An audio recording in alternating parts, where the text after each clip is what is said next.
Creationist Magazine and the World of Art TV and radio show. I'm joined today by Jason O'Mara and Daniel Sunjata from the new upcoming movie, One for the Money. How are you guys doing today?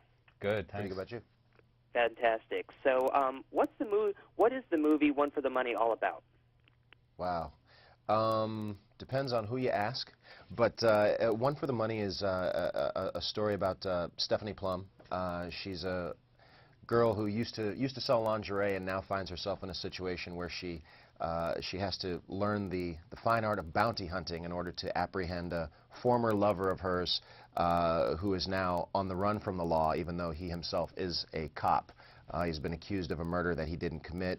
This is played geniusly by my cohort here, Mr. Jason O'Mara. I play the character of Ranger, who comes in and kind of tries to show her exactly how to go about apprehending a fugitive without getting herself killed in the process. You're awesome as Ranger, by the way. That's true. And let me, love fest. It's a love fest.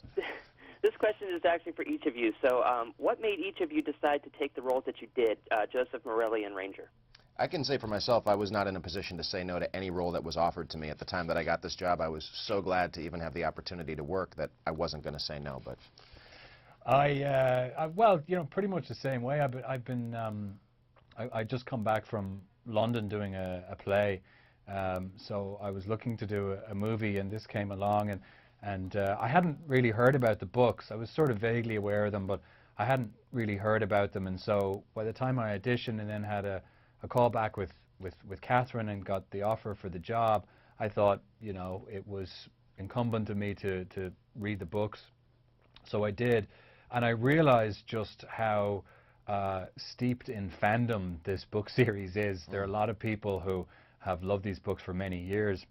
This movie, One for the Money, the book was first published, you know, I think 18 years ago or 20 years ago. So there's been a lot of time for people to develop a true love for the series. So this was something that I only realized after accepting the job. So it's quite a daunting task playing a character from fiction who's so beloved. But no, honestly, I've always admired Katherine Heigl, and I thought this character was really fun. It was only afterwards I realized that I had to work really hard to get it right. So for each of you, how closely do you resemble your characters in real life? I don't think I have very much in common with the average bounty hunter at all. But I can tell you that in the book, Ranger has a ponytail, and we didn't decide to go with that for the movie. So, and I don't wear a ponytail in real life. I'm glad that they made that choice. Ponytails and tough guy to me don't go together. Yeah, I think in the book I'm supposed to have brown eyes, but I have blue eyes, and I'm supposed to have like an eagle tattoo right across my chest, but in the movie I just have an eagle tattoo on one side of my chest, because that would have involved, you know, shaving all my chest hair, and I wasn't down with that, quite frankly. Not happening. But we both did a lot of work with the dialect coach, and, you know, wanted to make it as specific as possible in terms of the accent from this town in New Jersey. So, you know, we're actors, so we wanted to stretch our range and get these characters rather, as specific and as right as we could, as per the books. And my last question is, what was it like working with Katherine Heigl? Jason worked with her a lot more than I did. I would say that it was a wonderful experience. You know, she was actually an executive producer on this film, and you can sometimes work with somebody who's executive producing the thing that you're in, and it kind of feels a little weird. You're like, I'm acting with my boss. But she did a great job of, you know, never calling that to mind while we were on set. It just kind of was a very easy and really wonderful working experience in a great working environment. So.